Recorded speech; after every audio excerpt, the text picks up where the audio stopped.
friends, welcome to another tutorial on my channel.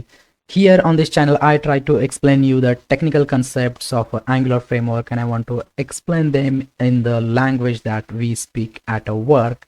And I want to explain these things. I like to explain these things in a very practical way so that you not just learn the things, you apply the things while you're learning it. So today we have a topic which is ng template. ng template is a concept in Angular, and that concept allows you to play around with your view, with your HTML, with your markup content. So what it is, so I looked for it on the Angular documentation, and this is the content that I copied from the Angular documentation, and I will try to dissect this, and I will try to understand this in our layman's term, what the Angular creators want to say through this, and we'll see the example as we usually do in every tutorial. So ng template, you can define a template content that is only being rendered by Angular when or whether directly or indirectly specifically instruct it to do so.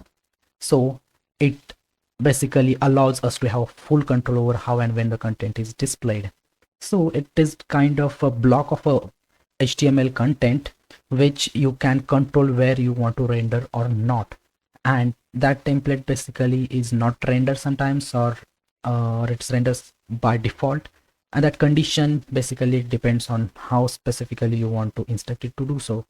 So there can be a n situation, n scenarios. It may depend on the data, it may depend on some event, and there could be a something mix of this or something different than the event and the data. Note that if you wrap content inside ng template without instructing an Angular to render it, such a content will not appear on the page. So this is important. So it means that if you are not telling Angular that to render ng template, it will never render it. So for example, in this case, I have a p tag, and then I have another p tag below ng template. I have a heap, I have a hooray written there, but when I will render it, it will just print, it will just render heap and hooray. It will not go heap heap hooray. Oh, kind of funny. So yeah, that's the thing here, because the surroundings of the this p tag is inside the ng template. It has a ng template, and we never instructed this to render, so it will not render. Now the obvious question comes to our mind is that, is this a pointless that if I have used a tag and which has a content inside it but it doesn't render? So when we are going to render it, and what are those situations? So for those things we need to have the knowledge of structural directives. So structural directives are special types of directives. There are various types of directives in Angular. So here the one we are talking, the structure directive, and the name structure is given because it is basically responsible for modifying the structure of your DOM, to modify the structure of your document object model, of your HTML tags, how it should look, which content it should insert, which one it should remove. All those things basically are governed by these directives, and there are directives like ng if, ng for, ng switch. So those directives we will use along with ng template, and ultimately we will achieve the goal that we want.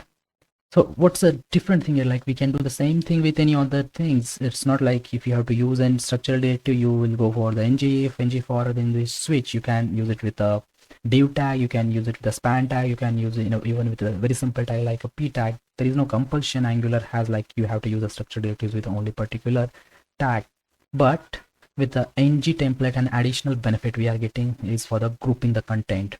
So if we have to group a content and it and we want it to be rendered in a single, like if I want to render a single content, or either I don't want to render anything of that block. So if I want to group those things, then ng template is very handy. So it basically helps you to group the parts of the code in your project, and it will make your code look more clean, I would say. You can now have ng template, and through which you know what is a block that is doing some stuff. You have group, and it would be easy for understanding for any developer and anyone. So these directives are very common in Angular and present almost everywhere, either implicitly or explicitly. Yeah, that's true. If you are developing application, structural directives is a must for you, and you cannot basically develop application which are without the structural directive. You need to use it. Usage note how you will use ng templates. There are structural directives along with it. You can use it, but it's not only way. We talked about the structural directives. I have ng for, ng switch, ng if that I can do, but that's not the only way. I can even use something called template reference. So ng template elements are represented as an instance of template reference class. Template reference is a class from the Angular's core package, and you can use the methods of that template reference class to add a element, to add an entity into your DOM tree at runtime. So what are those methods? So as here it says, pass this object, the object of ng template tag will select by some means like get element by document or get element by class or ID, whatever I want to do. I will select that to TypeScript.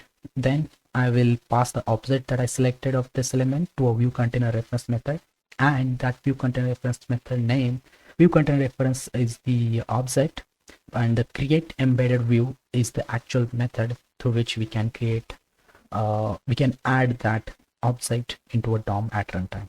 So the point is, structural directive is the one way we can do it. Template reference is another way, which is part of Angular core package that also help us to accomplish the same goal, adding the ng template into a view of your application.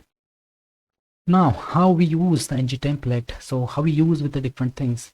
We talked about structural, and I will focus on the structural directives, all the examples. Like I have a division tag here. This is the syntax star ng if, and ng if basically this requires a boolean value.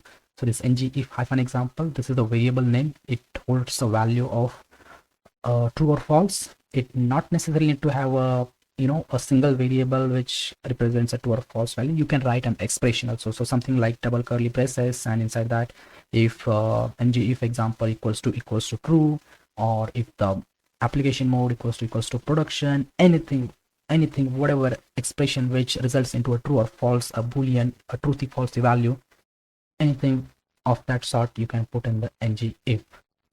And if I do a same thing here with the ng template, now I have to use a ng if like the I use here, but you can see there's a difference now. I have these square brackets which basically which tells that this is the ng template, and this is not a structural directive, not referred as a structural directive, but as an attribute here. Then second, you can use the ng template with the ng for. Ng for is used to print or to render the elements in an iteration. You can iterate over some list or anything which is iteratable, and then you can render them on n times whatever your size is. There also you can refer, this is the way how you can do it with the division, and this is a way how we have implemented in the ng template. So ng for again as an attribute, let order, ng for of orders. The syntax is a little different from this ng for where we had a star ng for. Now here we have a square brackets. I was saying it's a attribute type here.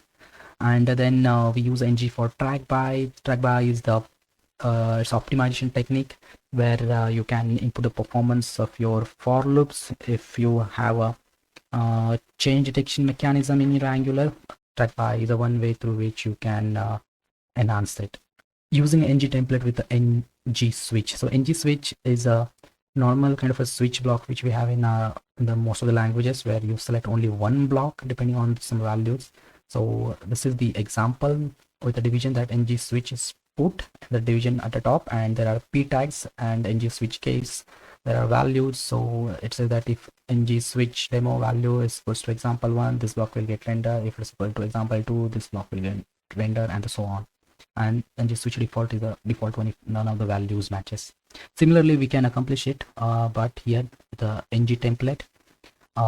This is the different ng switch demo, and the ng switch case we have provided value, and then inside the ng template we can group the code that we want to. So that was all about the ng template. It's a very simple and basic concept, but quite handy while writing a clean code.